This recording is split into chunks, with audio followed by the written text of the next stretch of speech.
Good, hello everyone. So welcome back sa ating page, Fun Korean by Ses. At continue na po natin ang ating topic. Sa mga disclaimer po dyan, I'm not a professional Korean speaker.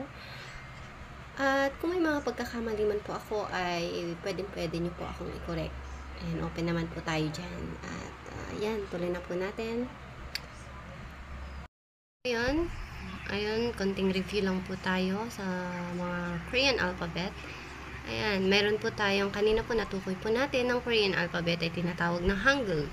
Sa consonant ay meron tayong 14 consonants, chaum sa Korean, vowels 10, moum sa Korean, double consonant, kyop chaum naman sa Korean at mayroong 5, double vowels naman ay 11 at kyot moum naman sa Korean.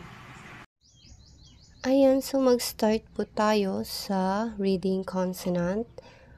Ito pong mga nasa green ay ito po ang pangalan po nila. Ayan, yung mga nasa green. At mamaya po ay itatakal po natin kung ano po ang sound ng bawat letter na ito.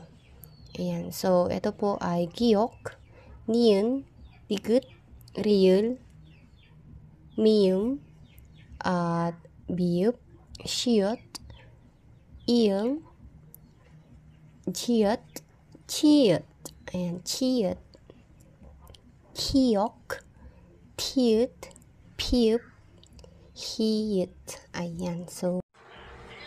Ayan, so continue po natin ang ating lesson. Consonant, 14 na consonant at i름, mga pangalan po nila.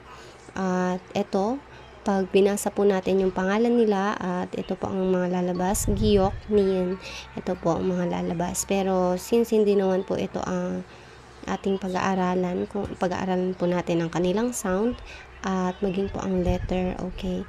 So, ito, mag-start po tayo sa ito, giok. So, sound po niya is g, g.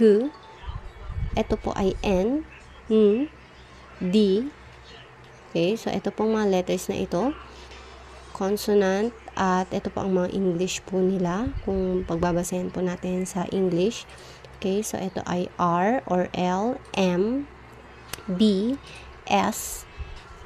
Ito po ay pag sinamahan po natin ng vowels, vowel ay wala po siyang, silent lang po siya, pero pag nilagay po natin siya sa baba ay magiging NG. Ito naman po ay J, ito naman po ay CH or CH. Ito naman